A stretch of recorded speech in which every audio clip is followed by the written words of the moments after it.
Biye tarata ye février kalo tile fɔlɔ san 2022 aw minnu sɔgɔlen mana Mali kɔnɔ ani Mali kɔkan an ka bɔlɔlɔkannaw la an ka foli b'aw ye dantɛ foli min na ni ye bamanankan kunnafoni suru waati selen Mali kibaru jabarani kan aw danse.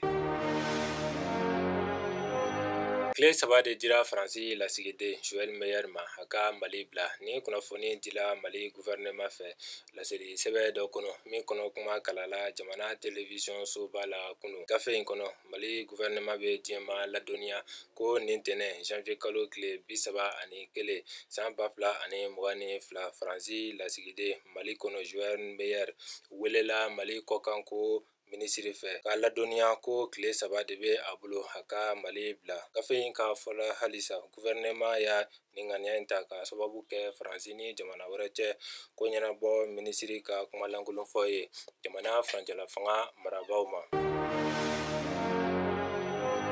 Jɛkulu min bɛ wele nanzarakan daɲɛsuru la comité local de suivi de la transition kunu Mali kɔkanko minisiri Abdoulaye Diop y'o cidenkulu dɔ bisimila a yɛrɛ jabala la diɲɛ tɔnba o ni secrétaire général ka lasigiden kɛrɛnkɛrɛnlen min bɛ Mali kɔnɔ El Gassim Wane ni MINUSMA ɲɛmɔgɔ fana don ale de tun bɛ cidenkulu in ɲɛma mara ni décentralisation minisiri colonel Abdoulaye Maïga ale fana tun bɛ a kɛnɛ kan laɲini ye ka sigi ka fɔ kɛnɛ dɔ sigi sen kan min kɔlatigɛ jɛkulu bɛ kɛ Mali ni comité de suivi de la transition bolo walasa kumaɲɔgɔnyaw ka se ka latigɛ politiki ko ni diplomasi na sira fɛ jamana damadɔ ni fangabulon dɔw sen bɛna ye nin baara in na.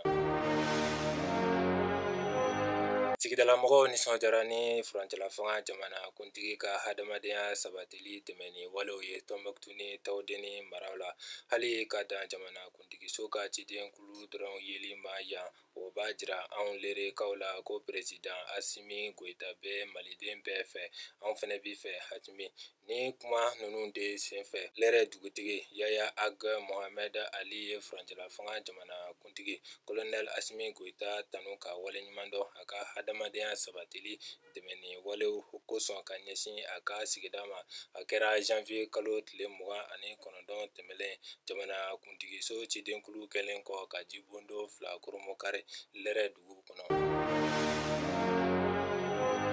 Ni bɛ dansigi an ka bi kibaruyaw la an b'a fɔ Ala ka bɛn ni lafiya sabati jamana kɔnɔ aw k'an bɛn wagati wɛrɛ la